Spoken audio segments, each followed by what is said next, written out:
Muy buenas noches a todos los presentes. Vamos a dar inicio entonces a la presente conferencia y en mi calidad de presidente del Colegio de Conferencistas de Bolivia, me permito ser quien les dé las pautas para poder desarrollar la presente conferencia. Tenemos ciertas normas para cumplir la conferencia, que las vamos a ir desarrollando a medida que las vayamos ingresando.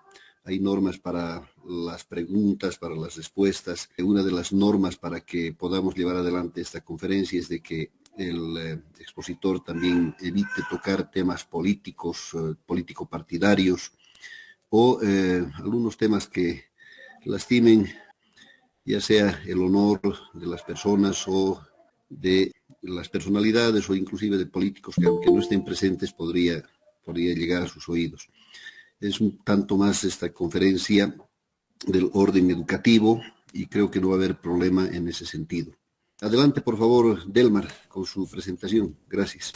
Gracias y muy agradecido por la oportunidad a los que posibilitan este tipo de espacios.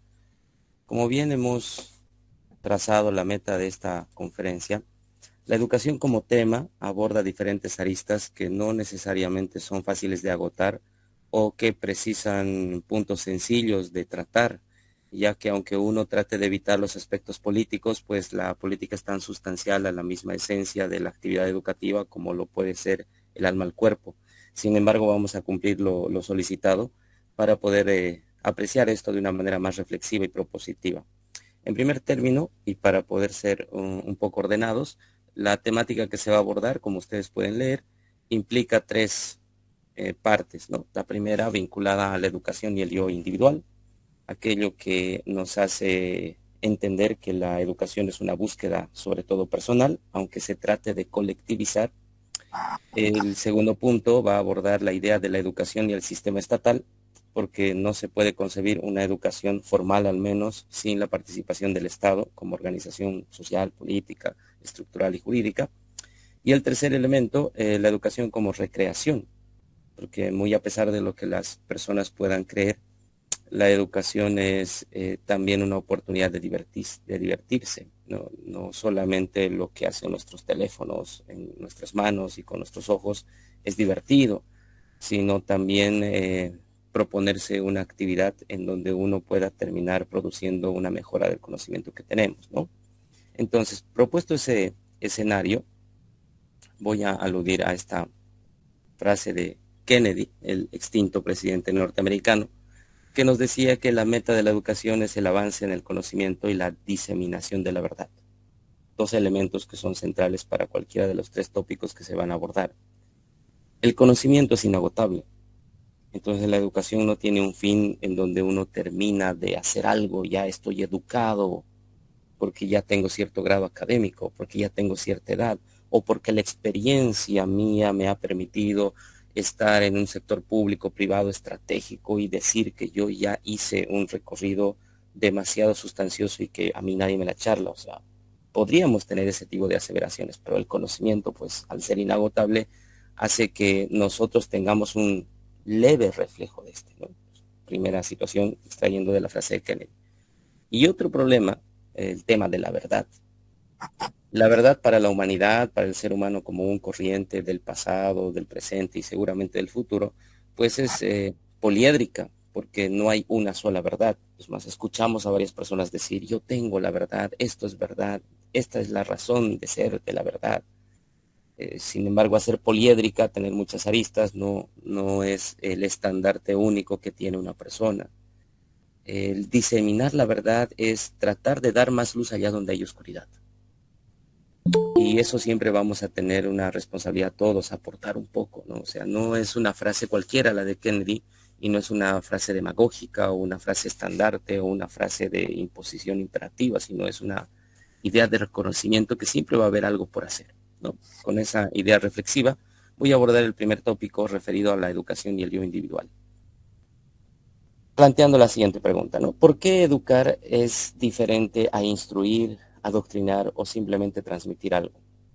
Entendamos primero que educar significa una transformación. El mismo título de esta conferencia trata de ello.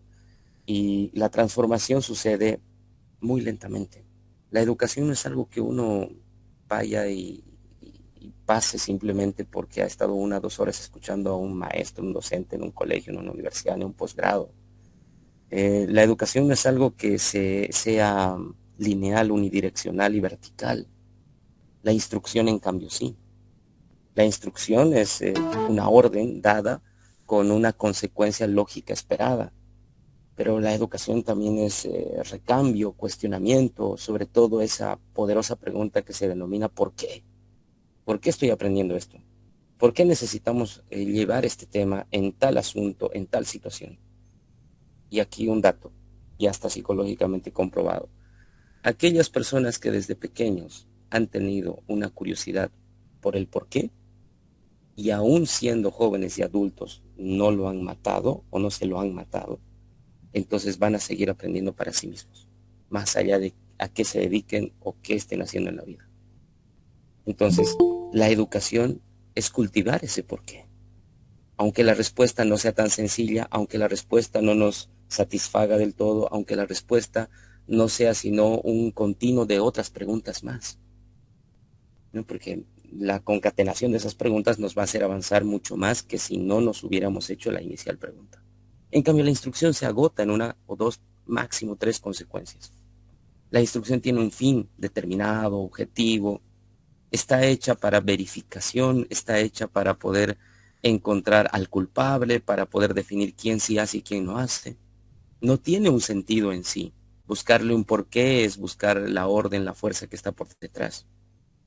Pero la educación, en cambio, como estamos tratando de definir, tiene una razón de ser.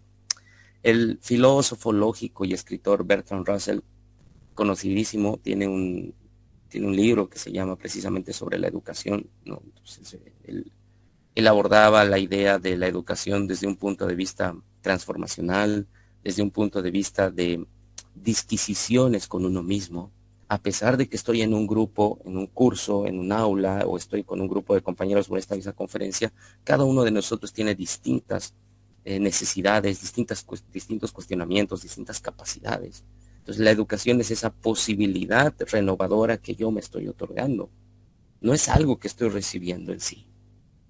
Yo me estoy otorgando. Porque después de esto voy a salir motivado hacia algo. Voy a encarar mi mañana o mis acciones consiguientes de una manera distintiva. Ahora, esas dos, ¿no? Viene luego la pregunta y te dice adoctrinar o simplemente transmitir algo. Tal vez la idea de una conferencia al estilo clásico, ¿no? Es transmitir algo. Estoy tratando de transmitir una reflexión, si me permiten, ¿no? Quiero transmitirles una reflexión que yo vengo haciendo hace mucho tiempo. Pero para nada vengo a profesar al estilo histórico de buscar que ustedes crean en mis ideas. O sea, tienen todo el derecho de cuestionarlas. Y creer que ustedes van a seguir mis ideas sería buscar el adoctrinamiento. Y muchas personas aprovechan la necesidad educativa de otros para hacerse de acólitos, hacerse de seguidores.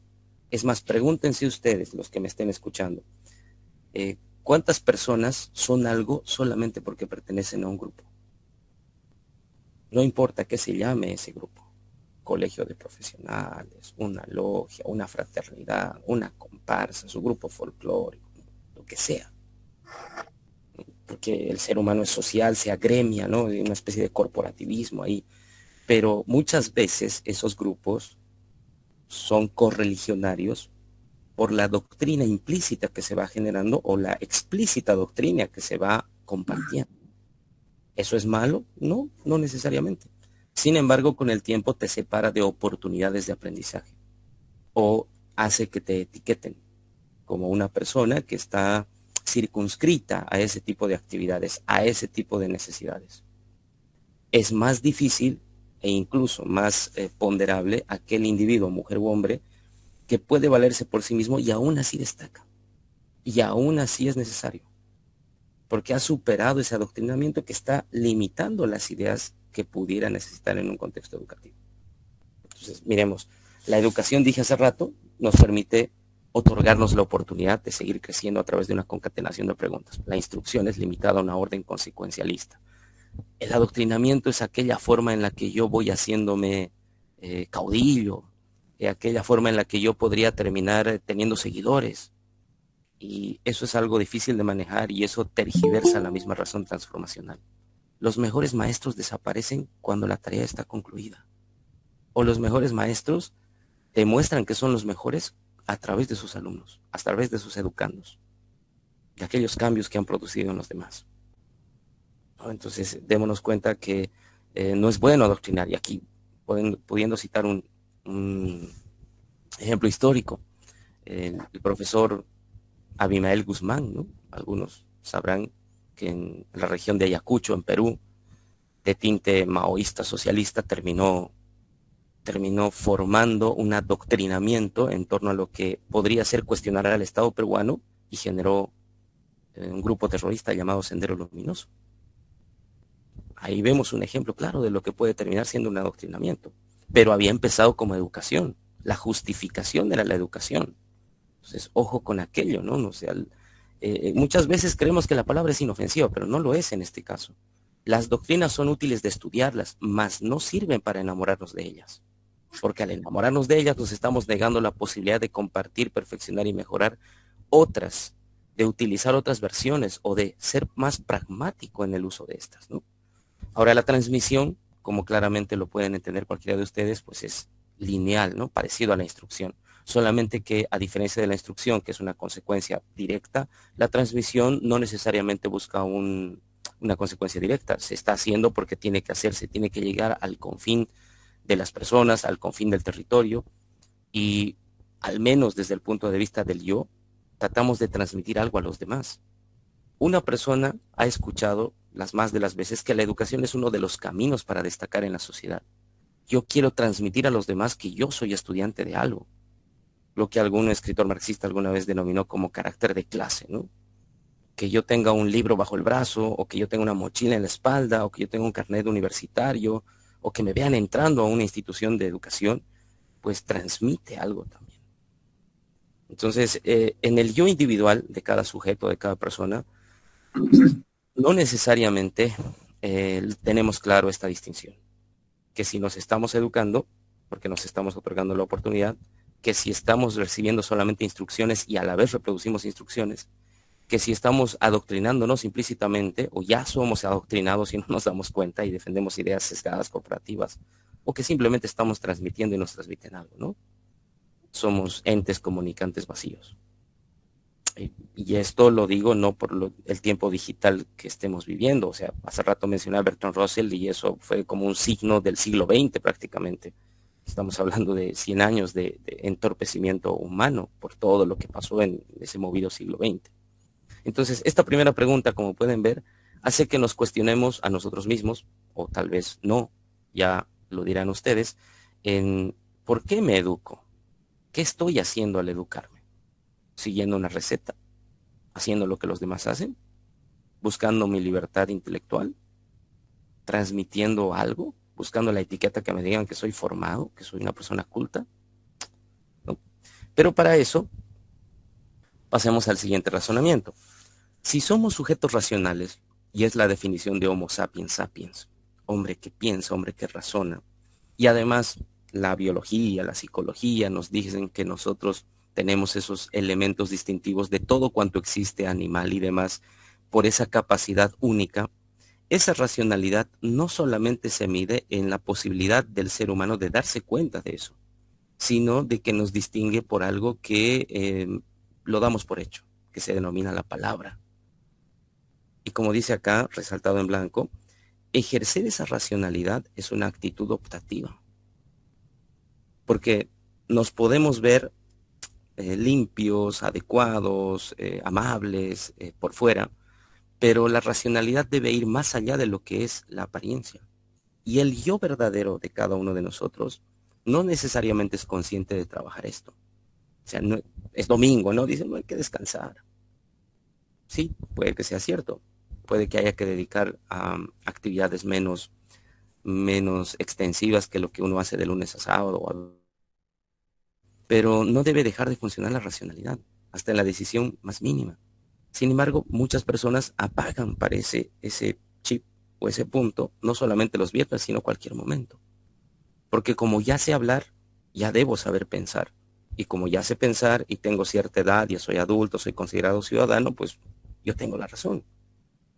Si los demás están en contra de lo que yo pienso es porque son viejos, son caducos, o son muy ignorantes, o son muy tal. Y no es así. La racionalidad debe ser la oportunidad de comprender al otro.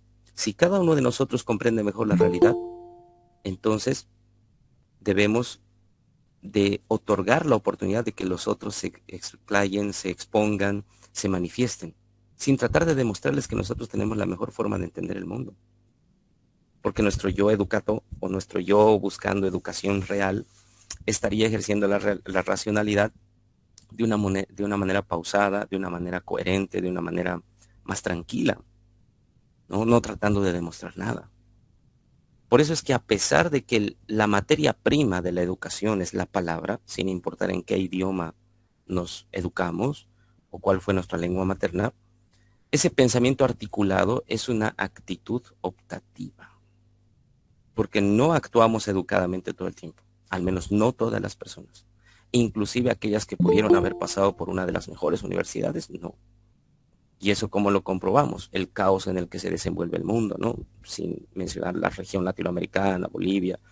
O sea, cada noticia que uno escucha, cada actitud y sorpresa de respuesta de un ser humano, mujer u hombre que uno termina viendo y enterándose, nos hace dudar de la racionalidad humana. Al menos a mí, ¿no? No sé a ustedes. Entonces, el pensamiento se articula, se nutre, se expresa en palabras. El señor Mario Vargas Llosa, tal vez lo hayan leído, sepan que es un gran prosista, un gran literato, premio Nobel de Literatura, que fue criado en la ciudad de Cochabamba porque su padre era embajador del Perú acá en Bolivia. Siempre ha recordado una anécdota a propósito de esto. No sé si ustedes saben, pero da clases en universidades norteamericanas de literatura, pensamiento crítico y demás, además de residir entre París y Madrid. Pero recordaba una anécdota vinculada al hecho de que, como todo niño, tenía limitaciones de lenguaje en primaria, porque no todos sabemos todas las palabras, pero había escuchado que uno puede aprender una palabra por día y se puso a hacerlo como un reto, como una prueba. Y es algún consejo que alguna vez yo suelo dar a mis estudiantes y seguramente a algunos se le habrá ocurrido también, ¿no? O lo habrá recordado. El hecho de agarrar una palabra del castellano, solo que Vargas Llosa hacía eso del castellano y una palabra del inglés. Entonces, durante todo el día andaba masticando la palabra, ¿no? Digamos, hacinamiento, por decir una palabra, ¿no? Cómo se escribe y hacía en su mente oraciones con hacinamiento. Hasta que hacinamiento era algo que tenía que él decir en algún momento en alguna oración o escribirla. Y otra palabra en inglés, ¿no? Expensive, por decirles, ¿no? Costoso. Y hacía oraciones en inglés con expensive. Entonces, de esa manera, obligaba a su cerebro a estar activo. ¿Esa era una tarea de la profesora? No. Esa era una actitud de comprensión de las palabras. O sea, personas como ese sujeto no ganan el premio Nobel de Literatura por casualidad. Ah, qué simpático el peruano, no, qué novelas más interesantes eróticas escribe o de crítica política. O sea, tienen un mérito. Y para ello, si me permiten, o sea, no, aquí yo tengo un pequeño video de 10 minutos, pero no lo vamos a ver completo, o sea, 3 minutos nada más. Quiero que tal vez algunos lo conocen. Otro gran peruano, Marco Aurelio de Negris, ya fallecido en 2018, el doctor Marco Aurelio de Negris, que fue un pionero de la crítica social y ha tenido durante más de 15 años un programa de cultura en televisión abierta allá en el Perú, cosa que es muy meritorio porque imagínense tener un programa dedicado a la cultura en medio de la digitalización, pues ha tenido que ser realmente reverberante y cuestionador, ¿no? Nos va a heredar ciertos elementos sobre cómo entender esta relación con nosotros y la educación. Ahora, entender esa relación de nosotros con la educación, como lo estoy planteando, es a partir de las palabras. Y las palabras no vienen a nosotros, repito, porque tengamos un título de bachiller o una licenciatura en algo, sino porque las hemos trabajado, las hemos pergeñado, o si quieren más biológico, las hemos parido en cada actitud, en cada acto. Hemos escrito alguna vez poesía para enamorar a nuestras novias, esposas, o hemos tal vez necesitado alguna palabra demasiado técnica o un neologismo, ¿no? Pero es ese reto que uno rompe. Entonces, permítanme poner 2, 3 minutos de esto, igual, si quieren luego les paso el enlace o ustedes lo buscan. Y siempre es un placer tener la oportunidad de escuchar a una persona tan crítica como el profesor de Negris, ¿no? Y si ustedes lo buscan, la relación que él tenía, mejor ejemplo no puedo dar, tan íntima con el concepto de educación, ¿no? Tan cerrada de la educación y yo bailamos, danzamos, nos amamos, que muy pocos podrían decir que la tienen. Permítanme.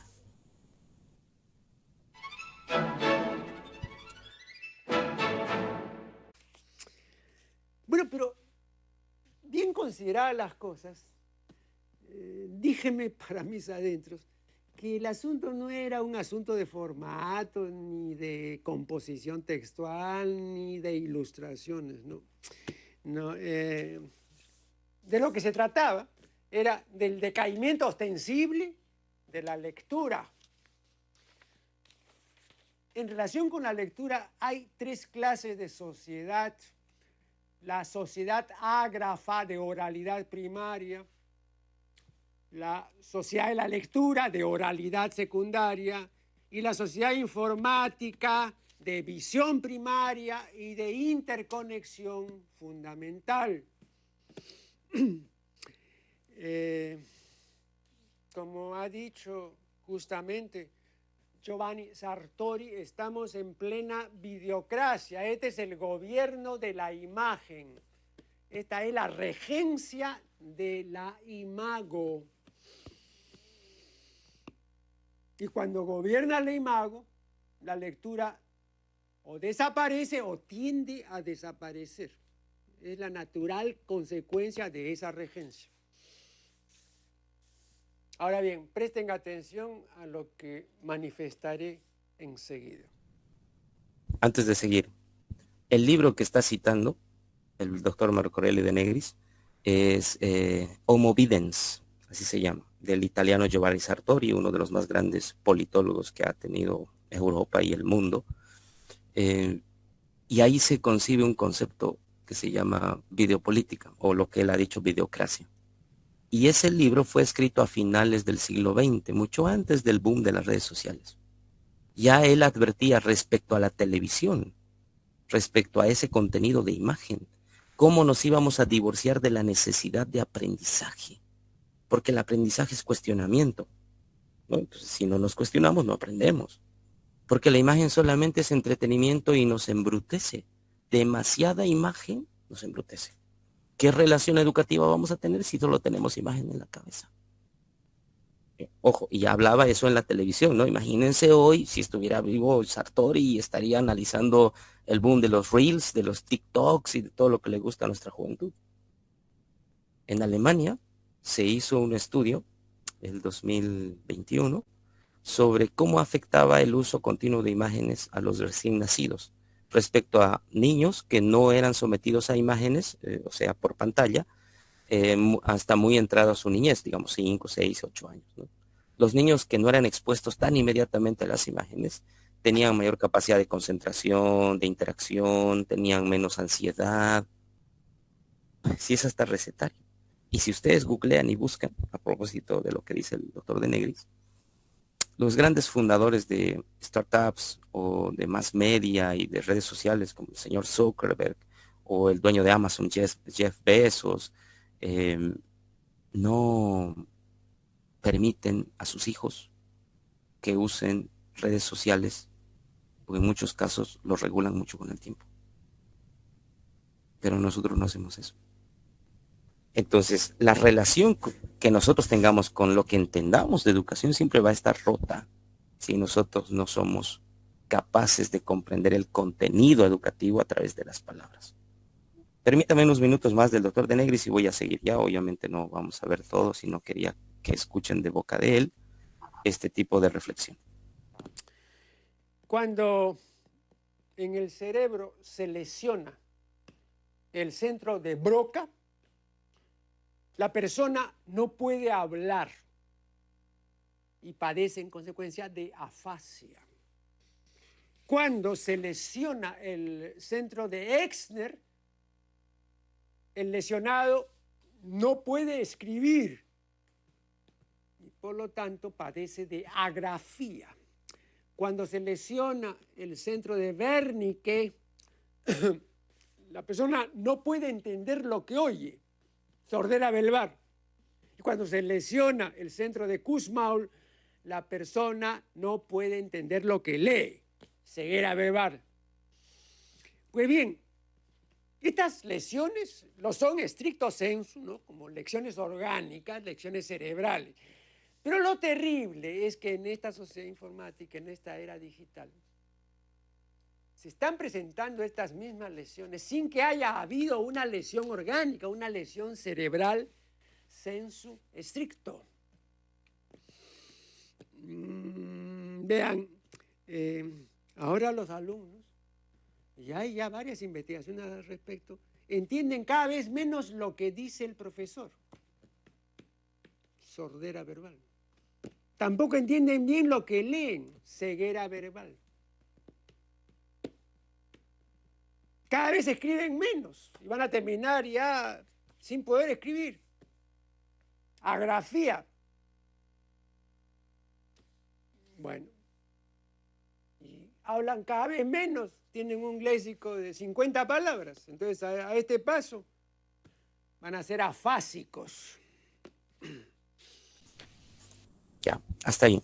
Entonces, esas lesiones que nos menciona el doctor de Negris y que pueden existir por una situación biológica, física a la que nosotros podríamos estar expuestos, cuando sucede sin que usted haya sufrido alguna lesión física tangible, es porque nosotros nos estamos negando la posibilidad de darnos cuenta que estamos enfermos hacia la educación.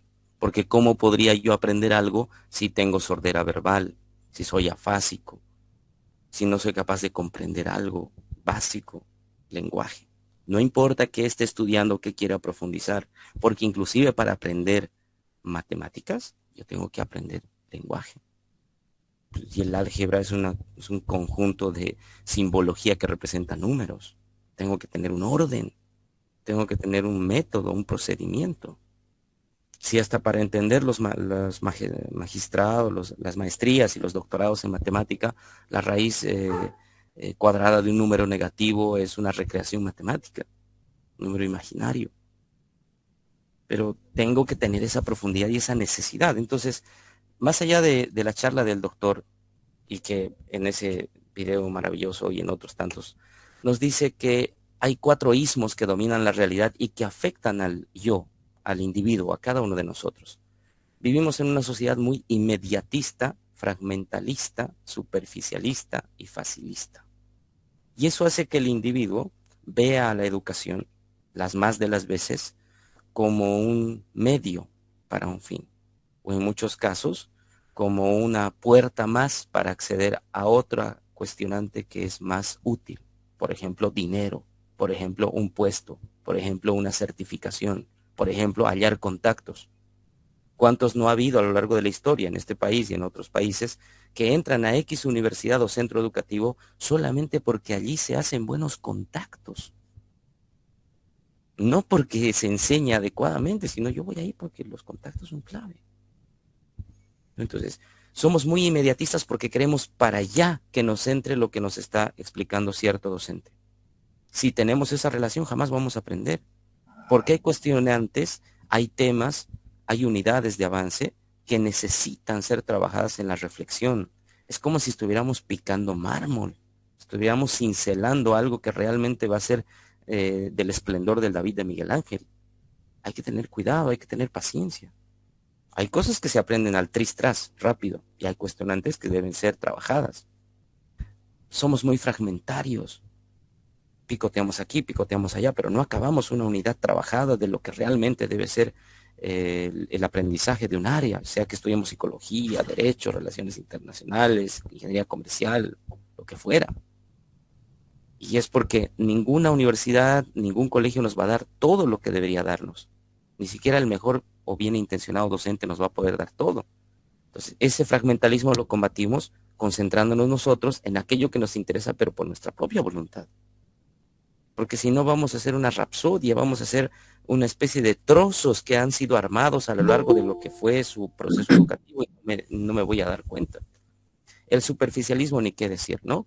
nuestra profundidad individual sobre la mayoría de los temas muchas veces deja mucho que desear porque no podemos sostener una conversación aceptable sobre los temas de los cuales deberíamos ser expertos. Yo lo compruebo a veces con los recientemente bachilleres y suelo poner una ecuación de segundo grado, pese a que yo no me dedico al mundo de las matemáticas, y como todos somos bachilleres, pues resolvamos esto, ¿no? Pero hasta ahora yo me acuerdo de eso.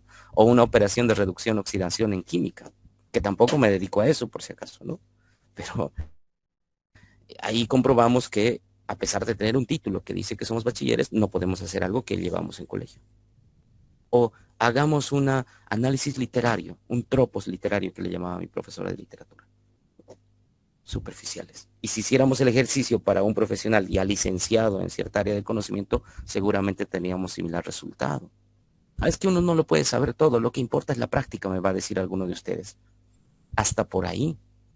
Porque esa práctica está mal conducida o puede terminar errando en el camino y destruir una oportunidad laboral, o puede que esa equivocación le cueste a la sociedad o a un grupo de personas algo mucho más valioso que la simple experiencia de ese muchacho, señorita. Y ni qué decir del facilismo, ¿no? Al no escribir palabras, al no dedicarnos a dar nuestra propia creación y solamente, como escucho muy a menudo, es lo que encontré, es lo que pillé, es investigación, lo que se llama descargar de internet y presentarlo, pues ese facilismo nos conduce a creer que la educación es simplemente reproducir lo que está en línea, sin cuestionarnos de que lo que está en línea también puede estar equivocado, sin pasar por la validación. Entonces, esos sismos y la realidad que nos circunda hace que nos lleguemos a preguntar en esa relación educativa si uno estudia para los demás o para uno mismo. Debería ser, aunque suene egoísta, colegas o quienes están acá escuchándome, para uno mismo. Yo no estudio para que me vean los demás como buen estudiante o que me vean como los epítetos que les dicen, ¿verdad? Chupa, corcho, tirasaco, yunco y demás situaciones que solemos escuchar cuando un estudiante es con iniciativa, va preguntando al profesor, va diciéndoles cosas, ¿no? Porque si uno estudiara para los demás, pues buscaría agradar a los demás y los demás suelen estar equivocados. Recordemos la lectura de Critón que escribió Platón. ¿Debo escuchar la opinión de los demás, maestros? No, uno solamente escucha cuando es gimnasta a los que saben de gimnasia. Una mente educada escuchará a los que de verdad están buscando educarse, no cualquiera. ¿Es la cultura el fin o el medio para ser mejor? Tenemos una cultura heredada social, familiarmente, eso es innegable, por donde hayamos crecido, como hayamos venido a esta sociedad, y algunos de nosotros nos hemos subvertido en ese sentido y pues dijimos, yo no quiero pertenecer a este círculo y quiero ir contracorriente. Pero ese ser mejor es también transformar la cultura, porque si no uno dijera, yo soy producto de mi sociedad, de mi familia, pues ¿qué pueden pedir de mí? Muchas personas han ido más allá, pero no por mandarse la parte, es porque tenían esa necesidad educativa, ¿no? La transformación entonces sucede si estamos dispuestos a pagar el precio, pero ojo, no es un precio monetario en yo me inscribí a la mejor universidad, al mejor colegio, no es ese tipo de precio, sino es el precio de la actitud, o lo que llamaba el famoso educador, y ustedes lo han debido escuchar, Ken Robinson, Sir Ken Robinson, que tiene un libro llamado El Elemento, cuando el interés se encuentra con la habilidad. Entonces, el precio es el autoconocimiento, que tal vez un profesor de filosofía nos dijo en bachillerato, que tal vez lo leímos por allí en un libro de autoayuda, que tal vez escuchamos en una conferencia de coaching personal. Pero, ¿cuántas personas hay que tienen miedo a estar solas consigo mismo y sus pensamientos? Pagar el precio es saber que hay elementos que hay en ti que tienes que depurar. Entonces, la educación y el yo es transformacional por sí mismo cuando estás dispuesto a hacer este tipo de sendero o estás dispuesto a analizar tu propia posición sin importar la edad que usted tenga, porque usted podría tener 50, 60, 80, 25, 18 años y aún así tener la oportunidad de mejorar lo que tiene. Yo tuve la oportunidad de tener en mi primera carrera un compañero de clase de 75 años, una persona anciana, y tú me dirías, ¿para qué está estudiando? Porque esa persona tenía una relación de enamoramiento con la educación. No vino a demostrar cuánto sabía, vino a aprender, porque había un área de conocimiento que no había estudiado. Eso fue inspirador. En su primer momento no se entendió, pero es inspirador. Entonces, pagar el precio es el autoconocimiento y la entrega que nosotros nos vamos a dar hacia aquello que queremos conseguir. La posibilidad de educarse siempre existirá si nosotros procuramos aprender. Por ello, no es la institución donde estamos o donde fuimos educados. Algunos, y por eso agradezco a Dios, a la vida, si quieren, que no se haya podido presentar mi currículum, porque pues, y los estudiantes saben, yo no hablo de mí mismo, porque no es importante dónde estudié o qué estudié. Se van a dar cuenta que soy educado por lo que digo, no necesariamente por lo que dice mi currículum. Y me disculpo con los organizadores si es que no les gusta lo que acabo de decir, pero es que yo creo que hay que hablar menos de uno mismo y uno habla por sí mismo por lo que está diciendo. Al menos ese estilo siempre he manejado. E incluso las universidades nos obligan a poner ahí una esquela donde dice que hemos estudiado y demás. Ok. Y siempre hay una persona mayor a mí y me dice, por favor, háblenos de usted, quién es, dónde ha trabajado. Está ahí en la esquela, le digo. Usted quiere perder 5 minutos hablando de eso. Hay mucho por aprender en el conocimiento. No, háblenos de usted. ¿Por qué hay eso? Porque creemos que las etiquetas, las certificaciones de quien nos está dando la clase son más importantes. ¿No? Dependiendo dónde y qué ha estudiado, pues recién lo escucho. ¿No? Estoy hablando de mis alumnos, ¿no? Pero no siempre es así. Entonces hay que cambiar ese chip. No es el precio que cobra la institución, o yo estoy estudiando en una universidad, en un colegio caro, entonces por eso debo estar recibiendo lo mejor. No necesariamente. Y muchos lo saben. ¿Cuántos docentes en primaria o secundaria dan clases en la mañana en un colegio fiscal o de convenio y en la tarde están dando en uno privado? Y dan exactamente lo mismo. Exámenes sin sentido, nociones sin sentido. Y por si no sabían, y no está en mi currículum, tal vez no saben los colegas que auspician esto, yo tuve la oportunidad de ser 2 años profesor de colegio. De un colegio que no voy a mencionar por razones obvias, pero que me dio la suficiente capacidad para darme cuenta de cómo está la educación en primaria y secundaria y realmente, lamentablemente es muy, muy triste, ¿no? Y no era un colegio fiscal ni nada por el estilo, era un colegio muy, muy destacado a nivel social. Entonces, no es el docente tampoco, al menos la mayor parte del tiempo no, porque uno dice, ese docente creo que es bueno, contratémoslo, paguémoslo, ¿no? Porque el docente no puede hacer milagros en aquello que ya está dañado, como dijo el profesor Marco Aurelio de Negris. El docente es una guía mientras el estudiante se deja guiar, porque si no, pues el mismo estudiante va a sufrir a ese docente. El docente hasta por ahí puede ayudar a cambiar algo. No es el contexto o entorno del todo, porque puede tener ustedes oportunidades o puede no tenerlas y aún así sobresalir. Por eso los responsables del éxito de una persona educada, siempre van a ser tu actitud y tu autoconocimiento. O sea, hay que mirarnos al espejo. Es un criterio comprobado y que yo también lo he visto en otras personas que frecuento y cuya amistad valoro de tener o conocimiento valoro de tener, ¿no? Porque se puede tener con una conversación mucho más profunda que simplemente hablar de fútbol o clima con esas personas. ¿Qué es entonces esto del éxito de una persona educada? Es saber hallar ese elemento que nos decía Ken Robinson en nosotros mismos. Pero es una búsqueda a la que no nos han enseñado. Y los que la han emprendido, se han dado cuenta, es porque han tenido esa naturaleza, ese llamado. Y hay que decirlo, desde los clásicos griegos hablaban de la aptitud. Y esa aptitud muchas veces ya la han matado nuestros padres o nuestro contexto. La educación entonces le pertenece al individuo. Es una relación personal, ¿no? Entonces, yo no estoy dispuesto a creer otra cosa, pero abierto siempre a escuchar cualquier otro criterio posteriormente, ¿no? Es solo el primer punto y creo que se me está agotando el tiempo. Creo que me quedan unos 10 minutos más, así que pasaremos al segundo tópico, ¿ya? Que es la educación y el sistema estatal. No estoy hablando del sistema estatal boliviano, por si acaso, solamente, sino los estados, que tienen en promedio de vida 300 años, ¿no? No más. No siempre existieron los estados y no siempre fueron educadas las sociedades como lo son ahora. Para tener unos datos, acá dice que la ONU proclamó el 24 de enero como el Día Internacional de la Educación por el papel que desempeña en la paz y desarrollo de las naciones del mundo. Vivimos en un mundo demasiado formal. No necesitamos que haya un día que recuerde que es el Día Internacional de la Educación. Tal vez para recordarles a los gobernantes de los estados que deben hacer algo al respecto. Pero en sí mismo las personas educadas sabrán que el sistema estatal les ha fallado.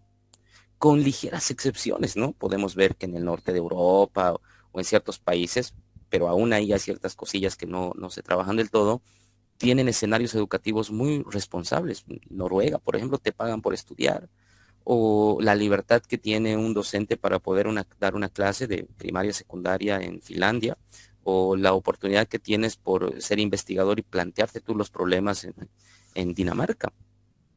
No, pero entonces, un día de la educación no hace que la educación sea mejor, pero creemos que de alguna manera es así. Y eso viene desde el hecho de querer festejar nuestro cumpleaños, que la pérdida del mar, o es cuestiones por el estilo, ¿no? O sea, muy formalista. O sea, los días son útiles siempre y cuando se avancen, porque si son pura retórica, pues el sistema nos está fallando en general. La educación para este organismo es catalogada como un recurso renovable de la humanidad que reafirma su papel de la educación como derecho humano fundamental. En las constituciones de los países está el reconocimiento del derecho a la educación, pero el ciudadano, el individuo lo ejerce, lo conoce, lo trabaja, sabe hasta dónde llega ese derecho. Se le ha enseñado cuando uno es niño qué significa saber ser educado. No, la mayoría de los maestros no admite cuestionamientos, ¿no? Porque ahí el maestro es uno, por eso de ahí el verbo profesar.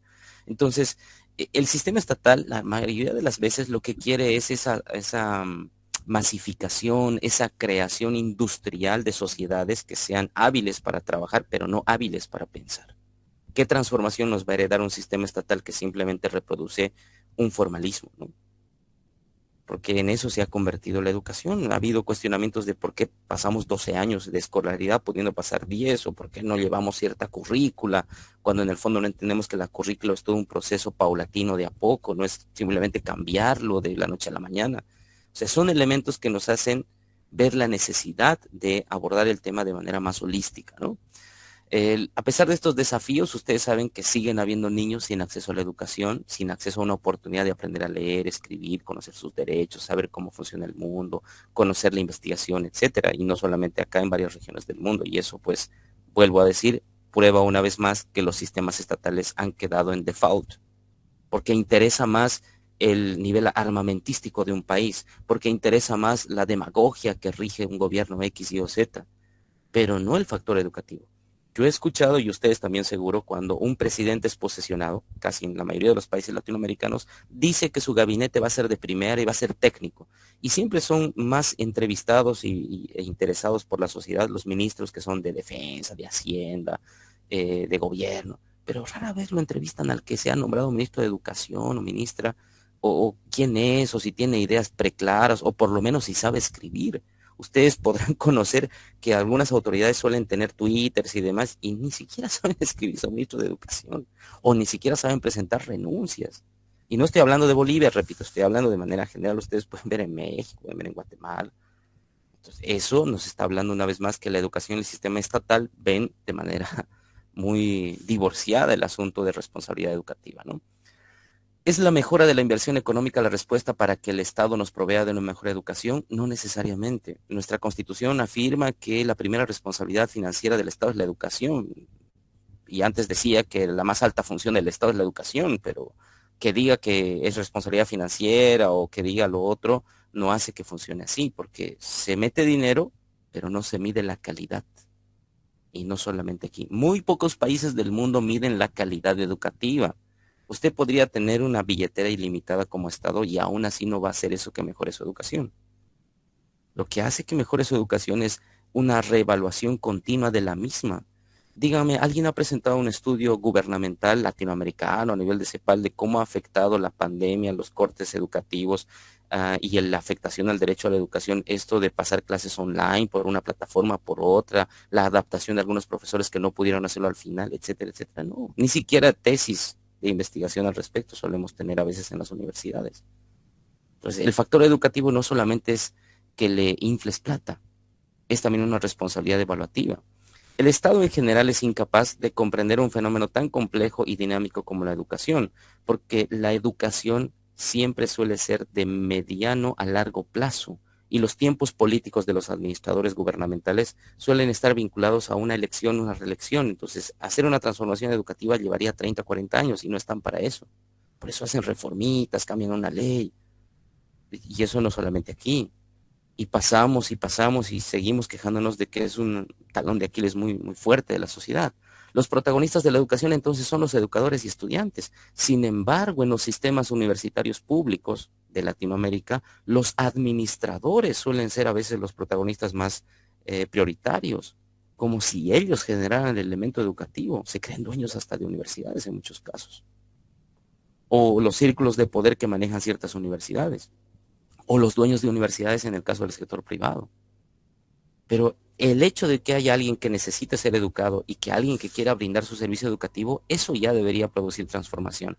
Pero hay esa oportunidad. Yo en mi clase suelo decir y hacerme la burla muchas veces: señoritas jóvenes, si yo los entrevistara antes de entrar a la U y les dijera, oye amigo, te daré clases, oye amigo, te daré clases, me dirían que estoy loco, porque obviamente no me conocen. Pero como la universidad me certifica, me dice que yo soy un licenciado en tal cosa, entonces me escuchan y ya me respetan, no me tienen miedo, ¿no?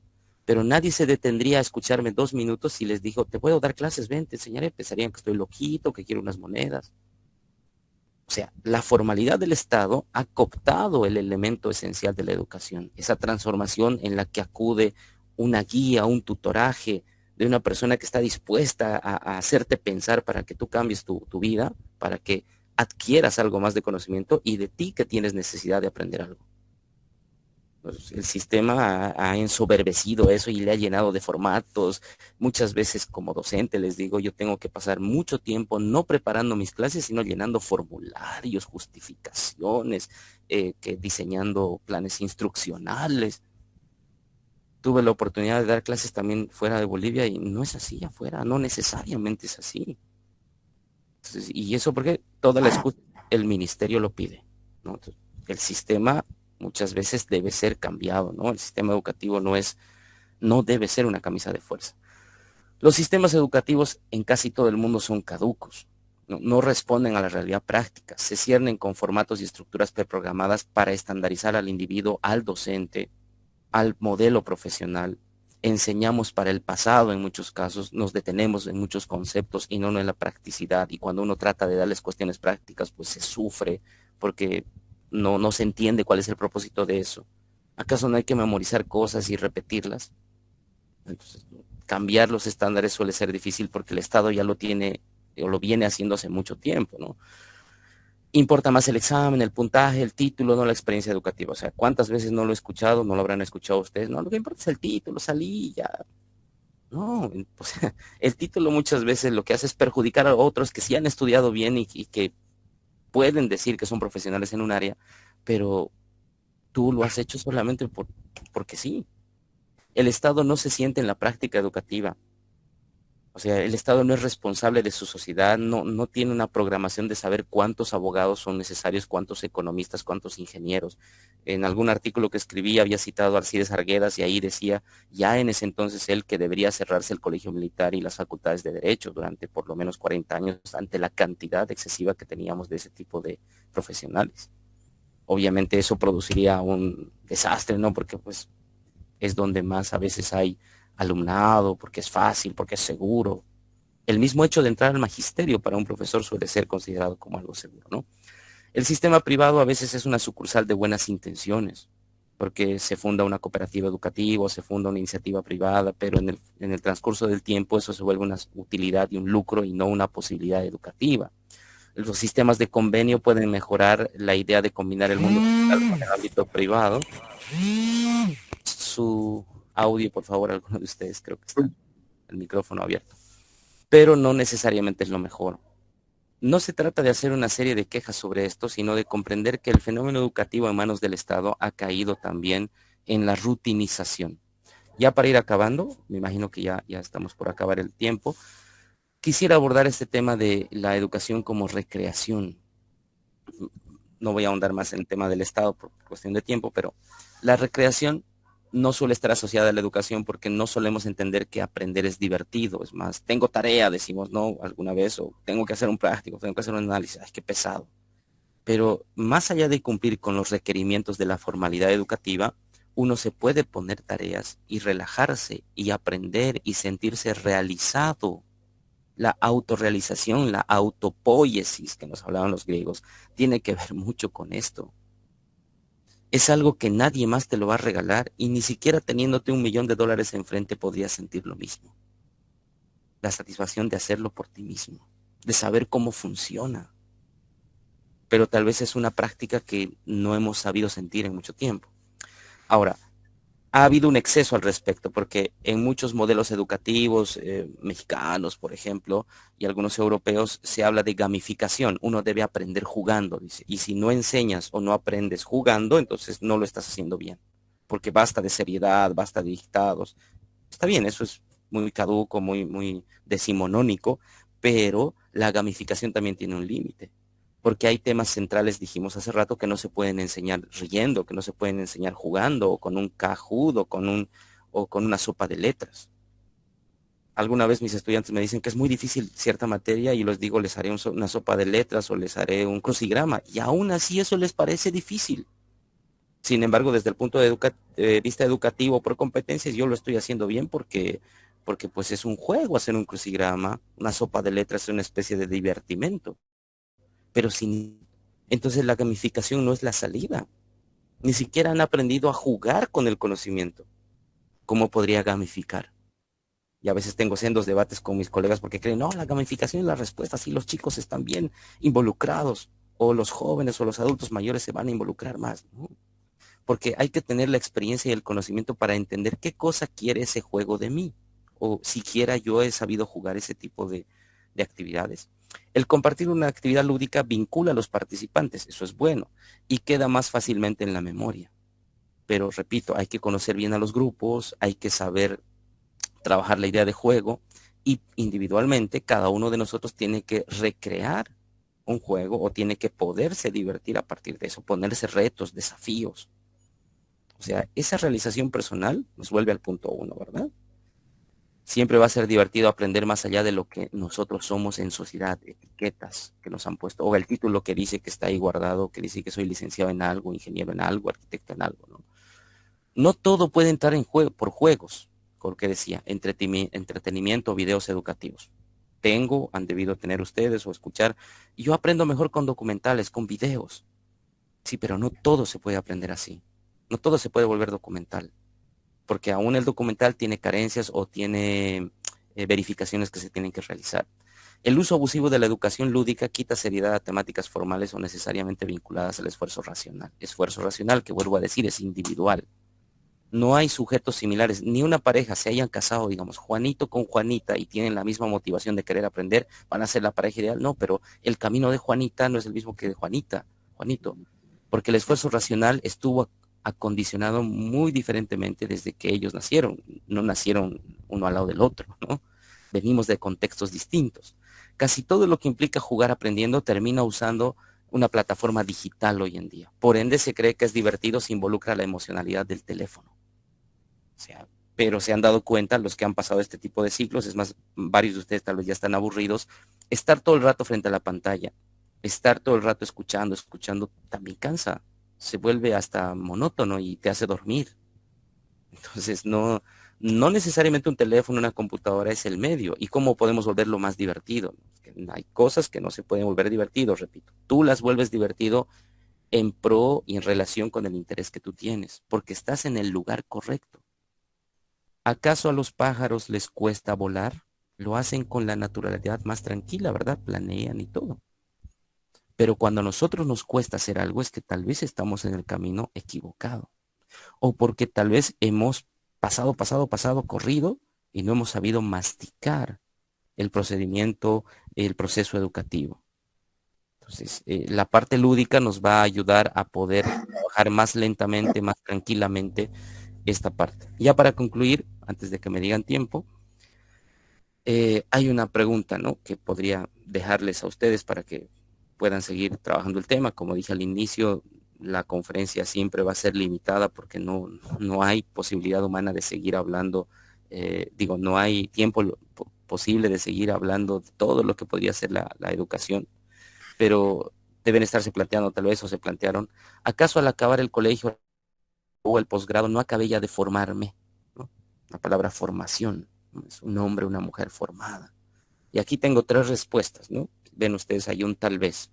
Si yo respondo tal vez, va a ser porque depende de qué persona estemos hablando, si tiene actitud hacia el conocimiento. Entonces, la educación transformacional será esa actitud que usted posea para descubrir ese elemento en usted y que tenga pasión por el conocimiento. Entonces, tal vez usted sí ha terminado de formarse o tal vez no. Como fuere, es una respuesta que tiene que contestarse a sí mismo. Y esa actitud hacia el conocimiento se va a notar en su sociedad. No tiene por qué decirme que estudió, cuántos diplomados hizo, que viajó a China, que hizo no sé qué, que conoció a no sé qué sujeto. Eso se nota. Ahora, si respondemos, sí, terminé de formarme, estaríamos diciendo que estamos a tono con la formalidad del Estado, porque toda formalidad acude al hecho de que ya alcancé todos los grados posibles en mi gremio, en mi área de conocimiento, ¿no? Pero cuando yo llego a lo más top, que me queda enseñar. Y tal vez no me contrate en una universidad o un colegio, pero tenemos los medios. Enseñaré a través de videos, escribiré un libro, ¿no? Voy a cerrar ciclos académicos. Si yo me he terminado de formar, entonces propondré algo de creación para la sociedad, de propuesta a la sociedad, si creo que yo ya me terminé de formar, ¿no? Y si respondo que no, no me terminé de formar, contundentemente digo, no, pues aunque yo tenga un postdoctorado, no me terminé de formar, es porque yo voy a creer que siempre va a existir un momento para la mejora. Kaizen, decían los japoneses, ¿no? Kaizen, mejora continua. La profundización y el placer de aprender algo. Que no dependa del sistema o de la sociedad. La cuestión es, ¿lo hacemos?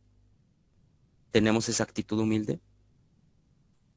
Muchas veces mis colegas o algo, ya voy a ir cerrando, me dan vergüenza ajena porque andan como, como unos pollos pechugones ahí, creyéndose el hoyo del queque, y pues no, no es esa la actitud. Voy a citar a un abogado que a mí realmente me fascina mucho por esta actitud que yo he tratado de demostrar acá. Es el profesor Miguel Carbonell, mexicano él, uno de los 10 mejores abogados de México, investigador jovencísimo, autor de más de 40, 50 libros. Y él tiene una frase, ¿no? Llegó a hacer hasta un doctorado en la Complutense de Madrid. Y él dice, cuando me dicen, ¿y qué anda haciendo usted, profesor? Mis estudiantes, dice él, yo digo, estudiando. Porque yo soy estudiante. ¿Cómo, profesor? Si usted es doctor, le dicen, ¿no? No, es que yo sé la fecha en la que entré a la facultad, pero no sé la fecha en la que voy a terminar de estudiar, porque sigo estudiando, tengo más dudas que certezas. Esa actitud humilde, no te anda enrostrando, yo soy doctor, yo soy doctor. O sea, porque él sigue estudiando. Por eso les pregunto, ¿hacemos uso de la educación como un elemento transformacional? ¿O creemos que son ciclos que se cierran? ¿O heredamos en el sistema y la queja que tenemos de la responsabilidad de la educación? Como dije en un principio, mi afán fue reflexionar, mi afán fue tal vez interpelar a la persona que me esté escuchando y sobre todo que podamos tener una diferente forma de mirar la educación y no solamente como algo descriptivo, como algo que está fuera de nosotros. Ya si tienen alguien una duda, un cuestionamiento o algo que quieran que les aclare, pues bienvenido será. Y si no, pues también les agradezco la atención. Bueno, muchísimas gracias, Delmar. Definitivamente una conferencia magistral. Un tema por demás importantísimo, porque sabemos que la educación es la estrategia y el medio por el cual tendría que desarrollarse una sociedad. Y creo que de ejemplo tenemos varios países que sí le han dado excesiva importancia a la educación porque saben que mediante ella tu país se va a desarrollar. Entre ellos podríamos citar Japón y tal vez muchos otros países más.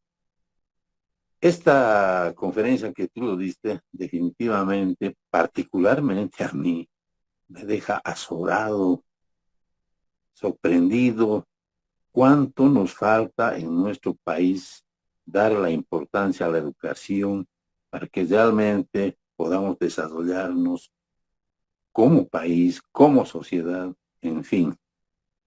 Vuelvo a reiterar, una conferencia muy importantísima y magistral. Y definitivamente todo el contenido es para reflexionar y tomar en cuenta, ¿no? Para nosotros mismos en qué situación estamos, hacernos una autocrítica y ver qué podemos aportar para hacer un cambio sustancial en favor de nuestro país, particularmente empezando dentro de nuestra familia y de nuestro entorno que tenemos, amigos y todo eso. Yo por lo menos lo voy a utilizar muchísimo esta conferencia para poner en debate entre amigos, ¿no? ¿Cuál es nuestra verdadera situación? Gracias, Delmar. Vuelvo a reiterarte nuestra felicitación por esta magistral conferencia. A la audiencia vamos a entrar a la etapa de preguntas. Las preguntas se deben realizar por escrito en el chat de esta plataforma. Las preguntas se leerán una por una en orden y el conferencista responderá una por una respectivamente. Si existen dos o más preguntas similares, ya se dará una sola respuesta a las mismas, de acuerdo a la intervención. Y en lo posible, por favor, evitar que tenga algún contenido de político partidario las preguntas. Así es que, señor secretario, por favor, si pudiera usted leer las preguntas que están llegando a través de por parte de la audiencia en forma escrita y darlos a conocer al conferencista. Buenas noches. Solicito a todas las personas que deseen alguna otra información adicional, lo hagan mediante el chat. Aquí hay de Fernando Úceda: la educación no solo es conocimiento, es también valores y acciones. ¿Algo tiene que decir Delmar? Sí, gracias, Carlos. Cuando hablamos de la parte valorativa, hagamos una diferencia con principios. Toda sociedad tiene valores y por eso tiene un tipo de educación distinta. Cuando algo está mal respecto a la educación es porque el sistema valorativo es muy deficiente. Así que decir o invocarla solamente la palabra valores no hace que estemos hablando el mismo lenguaje, porque lo que una persona diga por valores no lo dice en el sistema educativo y no lo dice el educador. Puede que tú entiendas la idea de verdad como valor y no como principio, por ejemplo. Y cuando hablamos de acciones, las acciones hablan por sí mismas.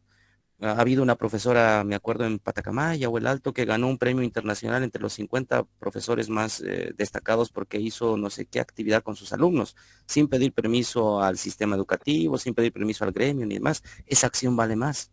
Pero, ¿de dónde le salió eso? ¿De su valor? No, le salió del conocimiento que tenía de sí misma. Yo soy profesora porque quiero transformar la vida de mis estudiantes.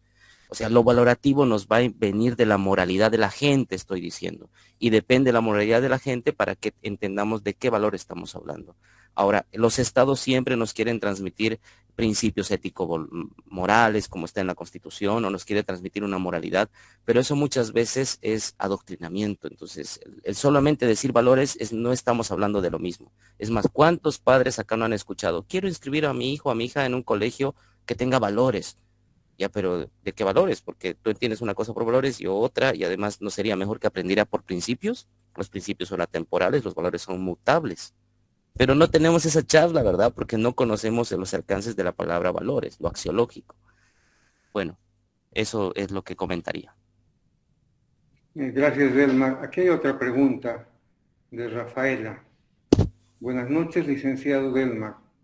¿Cuál es la mejor forma de seguir estudiando después de terciaria y no estanciarse? Estancarse. Estancarse, Sí, perdón. gracias, Rafael. Gracias, Rafaela, por la pregunta.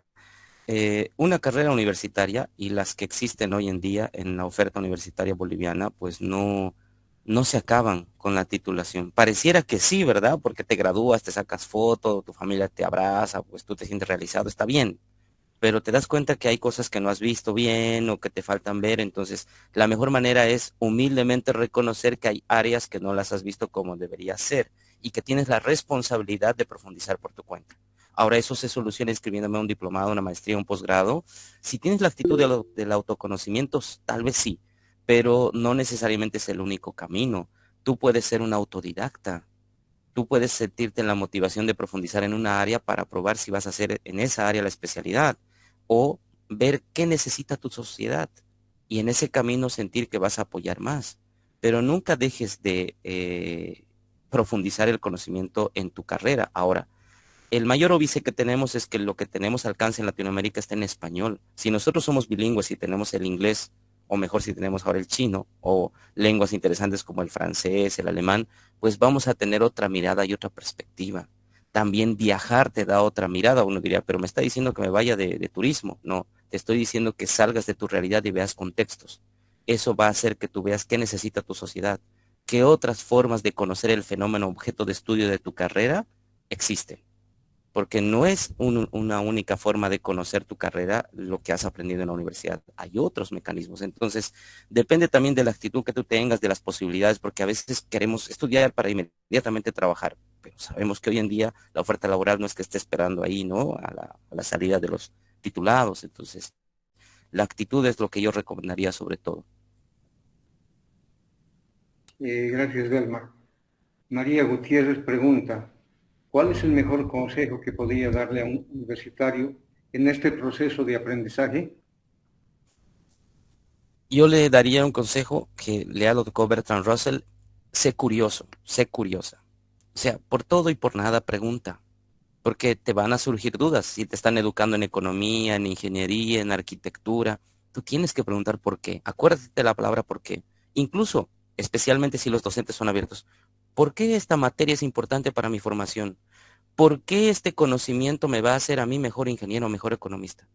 Obviamente, si el docente es cerrado y ya deja de preguntar, te va a decir no, pero utiliza eso en el momento que haya la posibilidad. Ahora, además de eso, te pediría que hables, que hagas amistad con estudiantes de cursos superiores. Si tú estás en segundo, tercer, cuarto semestre, habla con alguien que esté en octavo, noveno, alguien que se está titulando de la misma universidad. Busca mentorías. Todos tenemos un perfil de cómo quisiéramos ser cuando seamos profesionales. Idealiza cómo puedes llegar a ser como esa persona. Entabla conversación con esa persona. Escríbele, ¿no? Si tienes un modelo fuera de nuestro país, pues trata de ser como esa persona. Ve qué camino has seguido. Plantéate un ideal. Cuando hemos perdido la idea del ideal, también decía Bertrand Russell, hemos perdido la idea de querer crecer más. Porque no estudiamos en una universidad para ser funcionales y trabajar en X puestito. Eso es fácil. Pues, bueno, más que bien lo puedes hacer, pero crecer, cambiar tu vida, tu realidad, tu familia, eso es un reto educativo, ¿no? Entonces, esos consejos te daría si es que te sirven. Gracias, Belmar. Isabel Banzer pregunta, ¿qué cambiaría para que la educación en Bolivia pueda mejorar? Pregunta difícil, ¿no? O sea, sin el ánimo de tener un recetario, porque pues no es tan fácil como decirlo o enumerar cosas, pero creo que se necesita hacer un mea culpa institucional, no por sistemas o personas que han estado en el gobierno necesariamente, sino de todos aquellos que trabajan en el sector educativo hoy en día, desde el kindergarten hasta el más perdido de los posgrados. Ha habido una democratización, una masificación de lo que es la oferta educativa a todo nivel, pero eso no ha mejorado la calidad educativa. Entonces, lo que tenemos que trabajar en primer lugar, como una tarea de todos, es el contenido de lo que se enseña en las instituciones educativas. Y ese contenido, como la pregunta es específica sobre Bolivia, hay una institución que existe ahora, pero que no trabaja necesariamente a profundidad de esto, es el Observatorio Plurinacionalidad de la Calidad Educativa. Entonces, ese debería ser la punta de lanza para transformar esto. Hay que hacer un rediseño educativo de todos los niveles. Hay que formar verdaderos docentes pedagogos. Hay que tener una universidad pedagógica, no una normal muy del siglo XIX para primaria o secundaria.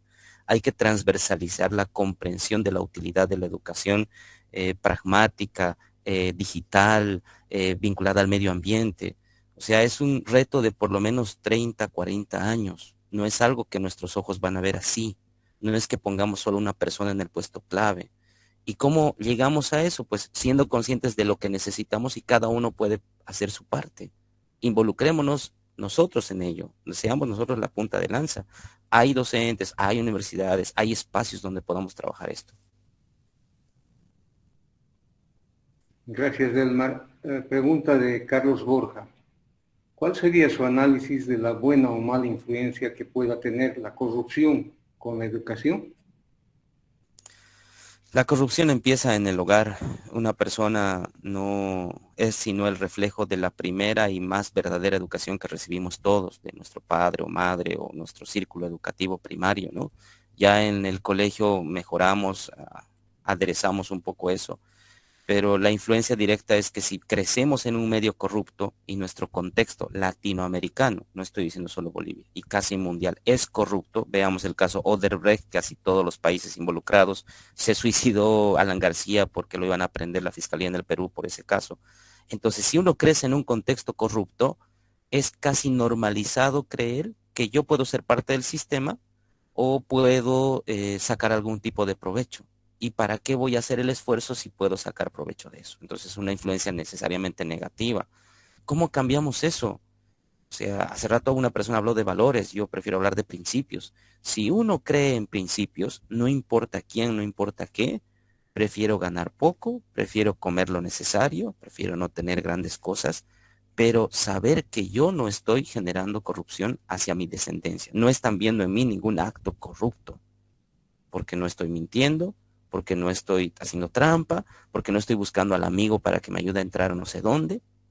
Eso creo que ya es algo transformacional. Todo lo demás es que es muy lleno de oscuridad, ¿no? O sea, ya no nos bastaría, nos faltaría tiempo para citar los ejemplos de corrupción, pero esa influencia negativa en la educación siempre va a haber porque el contexto es así. Entonces, mucha gente dice, pero si es así el sistema, una golondrina no hace verano, entonces yo seguiré el mismo rumbo. ¿Qué voy a ganar luchando contra el sistema? Me voy a hacer mala sangre, no voy a tener trabajo, ¿no? Soñador debe ser usted.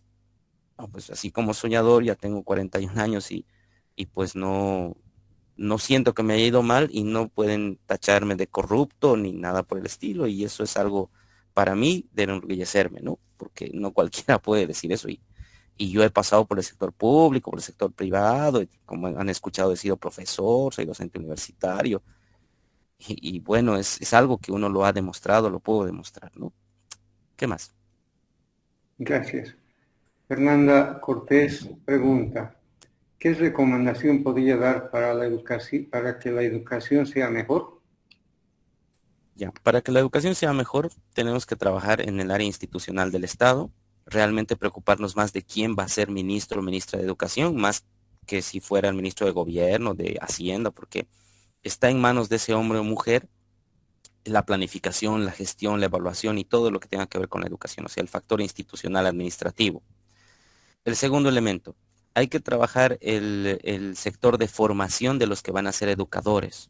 En el caso de las universidades, un diplomadito en educación superior, sea por competencias o no, no sustituye la profundidad y de verdaderamente la entrega de querer ser docente. En el caso de primaria o secundaria, que sea un docente que haya entrado pidiendo una curva, a veces vemos, ¿verdad?, afuera de las normales, yo saqué 38, así que estoy haciendo huelga con mis compañeros porque queremos entrar, el derecho a la educación. No, hay que cortar eso de raíz igual, ¿no? Y también a los que son padres, a los que van a ser, hay que cambiar el chip. Dejar de heredar los problemas que no ha podido usted como padre o madre dar al colegio, a la universidad. Anda, educate, allá que te digan, allá que te enseñen. Usted, padre, madre, o si todavía no lo es el principal responsable de cómo piensa en su primera formación un niño o una niña. Y sobre eso van a trabajar los maestros si es que trabajan, porque en muchos casos les van a querer imprimir a la fuerza un contenido que ni ellos terminan de entender. Entonces, como puedes ver, es un factor institucional administrativo, es el plano de formación de los educadores y es el elemento personal familiar vinculado a la misma sociedad. Y en alguno de ellos nosotros tenemos mayor relevancia, ¿no? Alguna vez los que me escuchan serán autoridades, no lo serán. Alguna vez usted será madre, padre o ya lo es. Entonces, ¿qué puedo yo hacer? Siempre hay algo que no puedo hacer. Y si usted conoce a alguien que no tiene oportunidades, que necesita un libro, que necesita una guía y a usted le pareció fácil, lo obtuvo fácil, ayude, gestione eso, patrocine, vuélvase un mecenas de la educación. O sea, esa persona puede ser el eje transformacional. El sistema no lo hace, pero lo hago yo. Ven, te voy a enseñar a educar. ¿Cuántas veces yo he visto a estudiantes míos, alguna vez yo lo he hecho, personas que no saben manejar tecnología? Venga, yo le voy a enseñar a manejar QR, yo voy a hacer eso. No, eso es algo muy grato, estoy enseñando algo gratis. Y hay otros, no, págame, te enseño, pero te cobro tanto. ¿No? Entonces, hay que tener actitud también. Entonces, mejorar la educación depende de varios niveles. Gracias por la pregunta. Gracias, Dalma. Juan Carlos Sánchez pregunta, no hablar de política en educación es negar la realidad.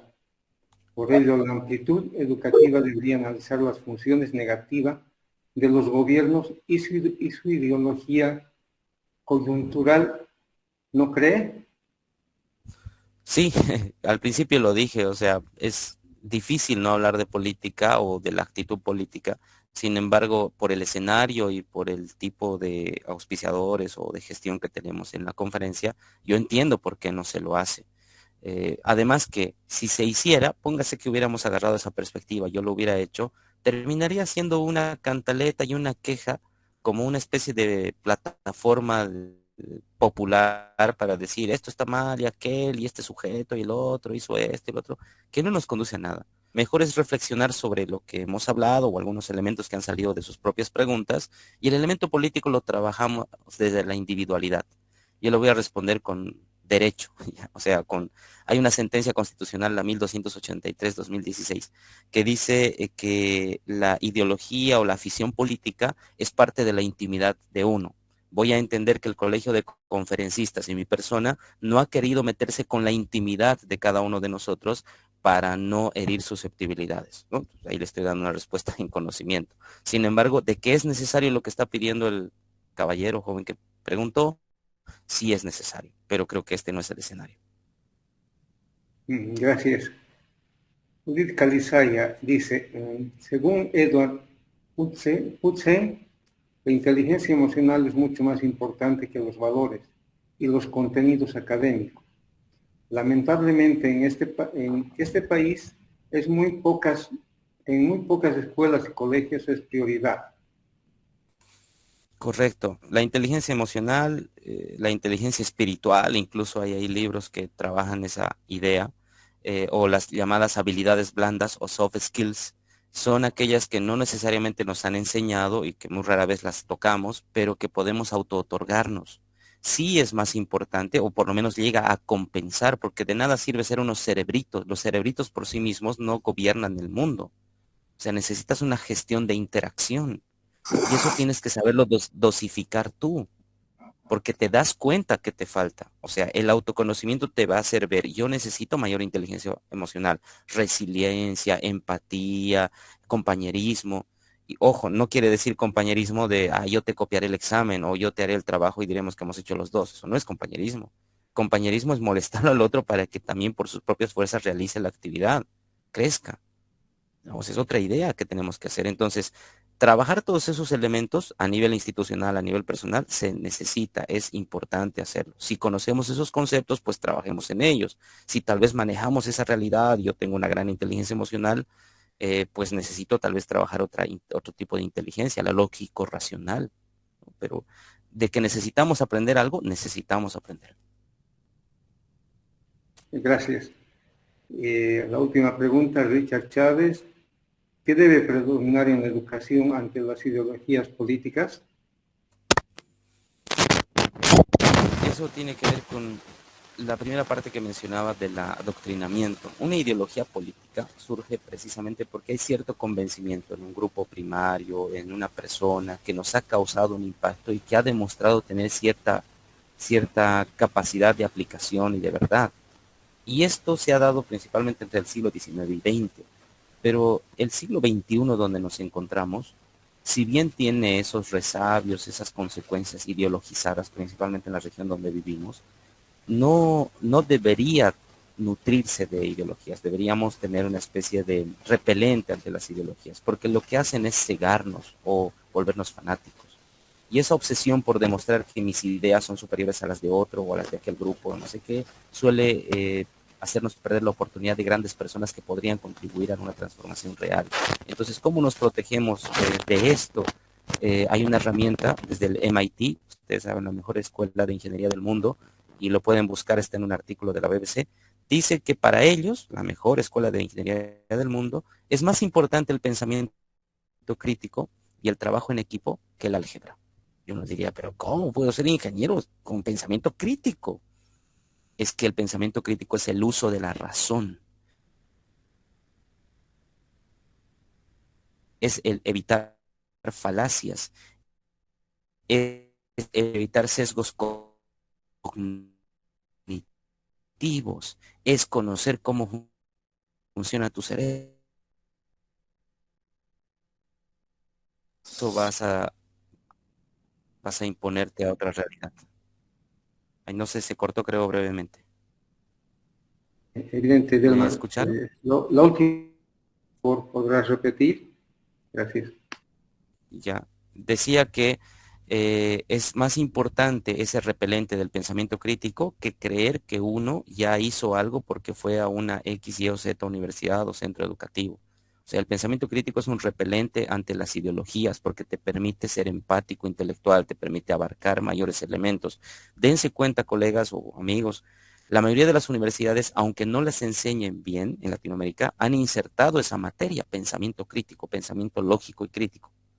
Pero la profundidad de eso, si nos enamoramos del conocimiento que hay detrás de ello, nos va a permitir utilizarlo de repelente a las ideologías. O sea, nos va a hacer menos efectista el mundo de las ideas políticas, de la politización del sistema educativo. Eso dije. Gracias, Delmar. Hay una pregunta más del señor Javier Calderón. ¿Ya? Dice lo siguiente: ¿cómo puedes calificar la educación en Bolivia en este momento? Yo diría que tenemos una enfermedad social, ¿no? O sea, estamos obsesionados por la idea de lucirnos. O sea, y no me van a dejar mentir los que son padres acá. Cuando yo pasé del kinder a primaria, nadie me hizo fiesta. Hoy en día se hacen fiestas para graduar a los que están pasando de kinder a primaria. Se hacen fiestas para demostrar que estás pasando de primaria a secundaria. Y ni qué decir cuando el niño o muchachito o muchachita está saliendo bachiller o profesional. Entonces, para mí eso es un síntoma de una enfermedad, que es mucho la pose. La educación en Bolivia se ha vuelto una mercancía y una pose social. O sea, en mi criterio de educador, me considero educador porque me dedico varios años a hacer esto. Hago otras actividades más, pero le hallé pasión hacia esto porque siento que contribuyo a mi sociedad parándome frente a un grupo de personas, jóvenes, adultos, y tratándoles de hacer pensar, porque esa es la única manera en la que podemos lograr algo, incomodando a los demás, como lo hacía Sócrates con Atenas, la Atenas de su tiempo, ¿no? Incomodando un poco, con el respeto, con la altura, con la prestancia que puede darle la academia, la universidad. Entonces, la educación en Bolivia se ha convertido en esa pose que lastimosamente es manipulada, se ha vuelto en una mercancía política y se ha convertido en una mercancía también de lucro y utilidad en muchos casos. Ahora, eso no quiere decir que sea una regla. Usted me dirá, ¿qué pesimista mirada tiene de la sociedad? No, también hay bondades e iniciativas muy, muy interesantes en ciertos profesionales psicopedagogos, en ciertos psicólogos que yo he conocido, pero que no siempre tienen la oportunidad porque no son dueños del sistema. O sea, miren que el concepto mismo de universidad, y lo digo en mis clases, ya está caduco, es de la Edad Media. Vean hacia México, hacia Europa, ya está el concepto de multiversidad. Hasta he tratado de enamorar de ese concepto a varias personas inversionistas. Creemos una multiversidad. No, no, aquí no, es que suena raro. Aquí la gente no se inscribe a cosas raras. Es que no es raro, es el futuro. Y el futuro debe ser vivido ahora. Sin embargo, la educación en Bolivia mira al pasado. O sea, nos gusta la pose, nos gusta creer que ya tenemos educación porque pasamos por un centro educativo. Eso es lo que puedo decir. Obviamente no necesitan estar de acuerdo conmigo y tienen todo el derecho a discrepar o añadir otros datos o experiencias. Gracias, Delmar. Han sido claras las explicaciones que has dado. Esperamos que el público presente haya asimilado toda esta explicación de Delmar. Muchas gracias, Omar. Bueno, Delmar, nuevamente quiero citarte. Creo que tu conferencia ha sido muy bien asimilada porque la cantidad de interrogantes y preguntas que hubo definitivamente es una muestra de que mucha gente ha quedado empapada en toda la explicación y todo el contenido de tu conferencia. De ahí semejantes cantidad de preguntas que nació. Voy a ceder la palabra al presidente del Colegio de Conferencistas para que dé las conclusiones sobre esta conferencia.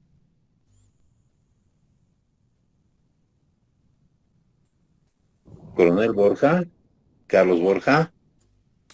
Sí, buenas noches nuevamente. Muchísimas gracias, Omar. Muchísimas gracias, Delmar, por tan brillante exposición. Realmente nos has mostrado muchas luces y creo que no habría forma de describir la elocuencia con la que nos has ilustrado esta noche con respecto a la educación y en esos 3 puntos que has mencionado, que has desarrollado. El primero, referido a la educación y el yo, en el que me ha llamado bastante la atención y a manera de resumen voy a ir indicando el tema de la educación versus instrucción versus adoctrinamiento o transmisión. Efectivamente, el adoctrinamiento está de moda hoy en día porque en tiempos pasados, más que adoctrinar, y era mucho más fuerte, era el dogmatizar. Si recordamos, por ejemplo, los tiempos de Alejandro VI, el Papa Alejandro VI, cuando había tanta corrupción en la iglesia, ha habido un curita, Savonarola, que se ha dedicado a educar a los niños con la finalidad de hacerle frente no solamente a la religión, él era lógicamente católico, pero era parte de la iglesia, pero él quería adoctrinar o dogmatizó a los niños, los educó inicialmente, empezó como una educación y se ha opuesto no solamente a la iglesia, sino también a la familia de los Medici y a todo un sistema que ya estaba instaurado. Y al final, ¿en qué ha concluido todo eso? En que los niños han creado tanto poder porque ellos no tenían todo el conocimiento, no estaban formados, eran muy maleables y ahí el peligro de educar adoctrinando o dogmatizando, porque estos niños prácticamente se convirtieron ya en una especie de maleantes, porque iban casa por casa a exigir que la gente saque todas las riquezas, que saque todo el oro, todo lo que tenían ahí con la finalidad de entregar a la iglesia o de entregar, de devolver, digamos, no tanto a la iglesia, sino evitar de que eso sea parte de una corrupción. Entonces, lógicamente se fueron incluso contra las leyes que no eran tampoco tan desarrolladas en su momento. Entonces, es un peligro esto del adoctrinamiento y en otros tiempos la dogmatización. Cuando nos hablas del rol de la imagen en la educación y nos lo muestras al doctor de Negris, quien nos habla de la afasia, de la agrafia y la ceguera y sordera verbal, y que todo esto se está incrementando por el hecho de las imágenes. A ratos me pongo a pensar y digo, bueno, qué pena que la ilustración de la Revolución Francesa haya derivado y haya sido transformada en algo tan soez como lo que estamos viendo actualmente, gracias, entre comillas, a los Reels, a los TikToks y a todo esto lo que nos está dando la era digital, como en lugar de aprovechar la tecnología para poder mejorar el conocimiento en la dirección que nos empujó la enciclopedia, la ilustración de la Revolución Francesa, más bien se está yendo a mal, ¿no? Está siendo trastornada.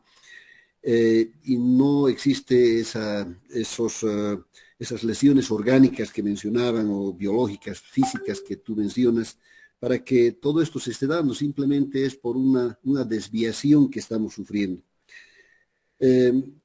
Has hablado de los 4 ismos que dominan la realidad, que me han parecido sumamente interesantes, el inmediatismo, fragmentalismo. Me ha encantado cómo has hecho tu relación del fragmentalismo con la rapsodia, ¿no? Como una forma de simple y llanamente agarrar las cosas por partes y no ver el bosque en su generalidad para describir exactamente lo que es un bosque. Y en otros casos lo contrario, ¿no? Porque tenemos 2 métodos, deductivo y inductivo, cuando estudiamos el método, y lamentablemente nuestros jóvenes, nuestros educandos no logran entender la bondad de usar ambos métodos, porque unos solo ven el bosque y mal visto, y otros solo ven ciertas partes o fragmentalizaciones de la realidad y tan sesgadas que apenan realmente. Cuando hablas de la educación y el sistema estatal sobre inicialmente habla sobre la ONU y nos explicas de que el 24 de enero ha sido institucionalizado como un Día Internacional de la Educación. Me parece sumamente interesante el punto, porque yo creo que todos estamos de acuerdo, ¿no?, en que la educación es pues la base para toda actividad, para todo norte, para todo futuro que queramos buscar para la humanidad. No podemos pretender desarrollar un Estado sin educación, ¿no es cierto? Ni el uso de las armas, ni nada nos va a dar absolutamente más que la educación. Y estamos convencidos, una gran mayoría, sobre todo yo como geoarmónico, siempre lo digo, en que la sublimación del ser humano a través de la educación es lo que nos va a permitir encontrar la paz. Y las Naciones Unidas están dispuestas a buscar esos mecanismos, esas direcciones para encontrar la paz, y sabemos todos, ellos saben que la educación es la base fundamental. Por lo tanto, la educación tiene que ser la primera, o es, creo, inclusive en la Constitución, la primera responsabilidad del Estado. El dinero efectivamente no define la calidad educativa. El Estado no tiene esa capacidad. Lamentablemente, alguna vez hablamos y yo les comentaba de que en otros países sí, no es necesario estudiar en un colegio privado para poder tener una buena educación. Hay personas que jamás lo han hecho, pero tienen una excelente educación en otros lugares. Lamentablemente en Bolivia esto es un poquito incómodo porque, como tú bien decías, hay muchos que buscan, no, que se vaya al colegio X y Z, que son pagantes y pagan más porque ahí van a tener los contactos. Parte de la pregunta que hice, ¿no?, de la corrupción, porque a lo que están conduciendo a los hijos es simple y llanamente a ir ahí para ser parte de un sistema que prácticamente no trae nada nuevo, sino que es los resabios antiguos que se vienen copiando en el tiempo, para hacer que las personas y las organizaciones y las logias permanezcan en el poder. Interesante sobre la educación como recreación, la gamificación. Yo creo que una gran mayoría estamos muy de acuerdo en eso. Hemos postulado, hemos aprendido, hemos querido desarrollar siempre eso. Efectivamente, no siempre se puede. La edad también y la madurez del ser humano permite que los juegos no siempre sean esos lúdicos que conocemos, sino otro tipo de actividades mentales que puedan ser de mucho interés para el ser humano. Y bueno, tu pregunta final, si se termina de estudiar, no quisiera yo responder, pero creo que una gran mayoría estamos de acuerdo, porque la mayoría somos mayores de edad, ya somos abuelos, etcétera, y nos damos cuenta que nunca dejamos de aprender. Y como bien comentabas vos y otros camaradas, amigos, que al final de cuentas pues uno puede terminar una rama, pero hay otras cosas en la vida que son tan lindas de estudiar. Y cuando uno lee a Leonardo da Vinci, lee sobre su vida, sobre lo que ha hecho, es tan hermoso ver que una persona en cierta forma se haya sublimado estudiando, no solamente una, sino varias actividades, ¿no? No solamente es importante el estudiar, tú decías, en una institución, puede uno hacerlo en forma personal. Ahora hay tantos medios para hacerlo que realmente es una belleza, es una satisfacción. Nuevamente te quedo muy agradecido por la exposición, por la conferencia que nos has dado, muy brillante, hermosa. Gracias a todos los participantes por las preguntas que se han vertido, y también a nuestros dos moderadores, Omar López y Carlos Rosendo Peña, que lamentablemente tuvieron al principio un problema con el tema del internet, que no podían incorporarse, que se les cortaba, pero que siempre ellos están muy dispuestos para realizar este tipo de actividad que en cierta forma nos llena de alegría a nosotros, porque nos gusta hacerlo, no lo hacemos por otra cosa. Estamos contentos y estamos muy felices y agradecidos con todos los que han estado presentes hoy día. Esperamos tener nuevas oportunidades. De aquí a unos 2 domingos estaremos nuevamente con otra conferencia, y voy a agradecer a todos los presentes que también se den cita y tal vez nos ayuden a compartir la información que proporcionemos sobre el link y todo lo demás para poder sacar adelante estas actividades que son de tanta importancia para la humanidad, para nosotros en forma inicial y luego, lógicamente, para el desarrollo personal e institucional, si es necesario, de los estados y de la región. Ojalá algún día se pueda hacer algo. Termino diciendo de que la corrupción efectivamente es transversal a todos los males. Y no hubiese empezado yo a responder si no hubiera sido como Delmar, diciendo de que la corrupción a veces empieza en el hogar. Y realmente estoy muy satisfecho con todo lo que hemos visto hoy día. Agradezco nuevamente a todos y los esperamos para una nueva cita. Muchísimas gracias y un aplauso para Delmar, por favor.